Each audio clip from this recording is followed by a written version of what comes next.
On February 12, 1542, somewhere in the darkness of the Tower of London, a girl barely 20 years old made a request that still echoes through history. Catherine Howard asked her guards to bring her the execution block, not to examine it, not to touch it in horror or disbelief. She wanted to practice, for hours that night, alone in her cell. She positioned herself on that wooden block again and again, rehearsing the exact angle of her neck, the precise way to lay her head so that when the axe fell the following morning, she wouldn't flinch, she wouldn't falter. She would die with the only dignity left to her, the dignity of a controlled death, because every other form of dignity had been stripped away long before. The man who signed her death warrant was the same man who had called her his rose without a thorn just 18 months earlier, her husband, King Henry VIII. And the truly disturbing truth about Catherine Howard's story isn't just how it ended, it says how inevitable that ending was from the moment she was born into a world that would consume her. Catherine Howard entered this world around 1521 or 1522. The exact date lost to history, as if even her birth didn't matter enough to record precisely. She was born into the Howard family, one of the most powerful noble houses in England. Her uncle was Thomas Howard, the Duke of Norfolk, a man who whispered into the king's ear and shaped the fate of kingdoms.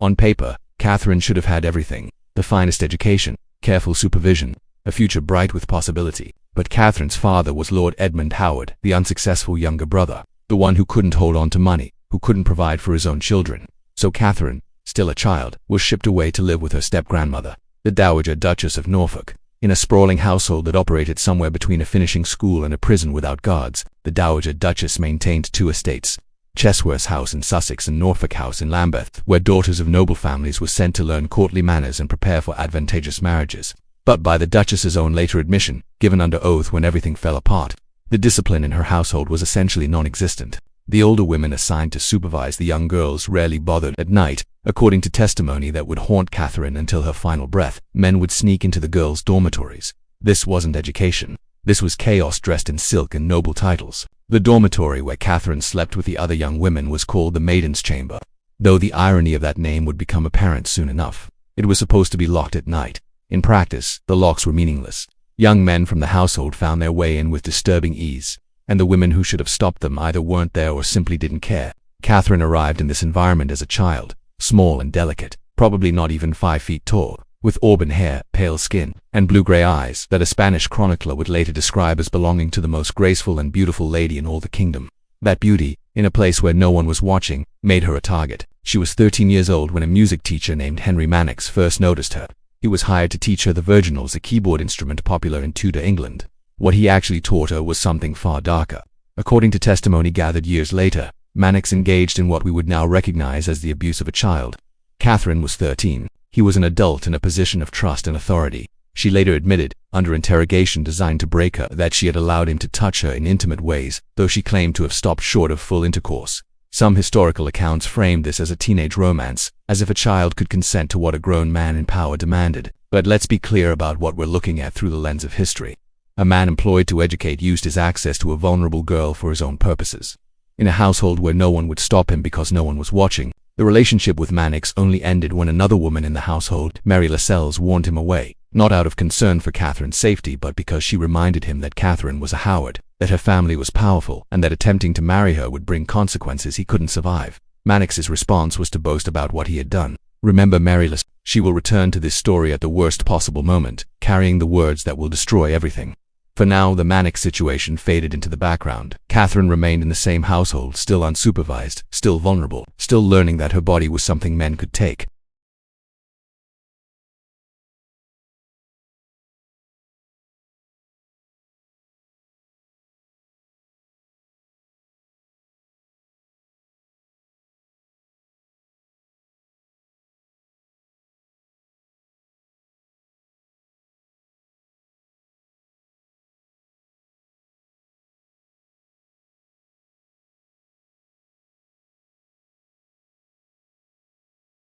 What happened between Catherine Howard and Francis Dereham would become the subject of intense legal scrutiny that echoed through court proceedings and historical records for centuries. The accounts contradict each other in ways that make the truth almost impossible to grasp. Dereham later claimed they were lovers, that they had pledged to marry each other in a pre-contract that, under the law of the time, would have been as binding as an actual wedding ceremony. Catherine, when she was fighting for her life years later, would tell a very different story. What we know with certainty is chilling enough. Multiple witnesses testified that Dereham slept in Catherine's bed, in his doublet and hose, for 100 nights. not an approximation 100 nights. Derham claimed this was a love affair between two people who intended to marry. Catherine, when the interrogators came for her truth, testified that Derham had forced himself upon her, that he had constrained her to his will. The debate among historians continues to this day. Some see Catherine as a victim of what we would now clearly recognize as abuse. Others see a young woman engaging in risky behavior in an environment where such behavior had become normalized. The truth is likely more complicated and more tragic than either version. A teenage girl in an environment where the lines between consent and coercion didn't just blur but ceased to exist entirely. The relationship ended when the Dowager Duchess finally discovered what was happening. She walked in on them together, and suddenly the negligent guardian who had allowed all of this chaos to flourish in her own household was furious. Not because Catherine had been taken advantage of, but because scandal could damage Catherine's ability to secure a good marriage. Derham was banished. Catherine was scolded. Everyone assumed that would be the end of it, a youthful indiscretion buried and forgotten. They had no idea that in just a few years, the King of England himself would take an interest in Catherine Howard, and when that happened, everything buried would be violently, catastrophically excavated. In March 1539, Catherine's uncle, the Duke of Norfolk, secured her a position at court as a lady-in-waiting to Anne of Cleves, Henry VIII's fourth wife. This was a calculated move. Norfolk had done this before with Anne Boleyn. The Howards had risen to unprecedented heights when Anne became queen, and had nearly been destroyed when she fell. Norfolk himself had been forced to preside over the court that convicted his own niece of treason and sent her to the executioner's block. Now he was making the same gamble with Catherine, placing another beautiful Howard woman directly in front of the king, letting nature take its course, positioning himself to reap the benefits of having a relative on the throne. The difference was that Catherine was catastrophically less prepared than Anne Boleyn had been. Anne had spent years in the French court, developing political sophistication and survival instincts. Catherine had spent her formative years in chaos, receiving minimal education and no preparation whatsoever for the deadly game of royal politics. Catherine first encountered Henry VIII in December 1539, probably at Greenwich Palace. The contrast between them was stark and tragic. Henry was 49 years old. He had once been considered the most handsome prince in Europe, tall and athletic and charismatic. But by 1539, he was a physical wreck. A jousting injury had left him with a leg ulcer that never healed, causing constant pain. He had gained enormous amounts of weight. He was increasingly paranoid, temperamental, and capable of sudden, terrible cruelty. Catherine was perhaps 17 or 18, small and graceful and beautiful, praised for her French fashion sense and her elegant manners. Henry's marriage to Anne of Cleves was already disintegrating. He had agreed to marry her based on a portrait by Hans Holbein, but when he met her in person he was horrified. He famously complained that he liked her not. The marriage was never consummated. Henry kept Anne as his wife in name only while already looking for a way out. And there among Anne's ladies-in-waiting was Catherine Howard. Henry's interest became obvious quickly. He showered her with gifts. He sought her company constantly. He called her his rose without a thorn, words that drip with bitter irony now. By July 1540, Henry had obtained an annulment from Anne of Cleves. On July 28, 1540, at Oatlands Palace in Surrey, Catherine Howard became Queen of England at approximately 19 years old. Her husband was 49. On that exact same day, Thomas Cromwell, the king's longtime chief minister, was executed. Henry celebrated his wedding while his former advisor's head was being removed. Contemporary accounts suggest Henry was genuinely in love, or at least as in love as he was capable of being.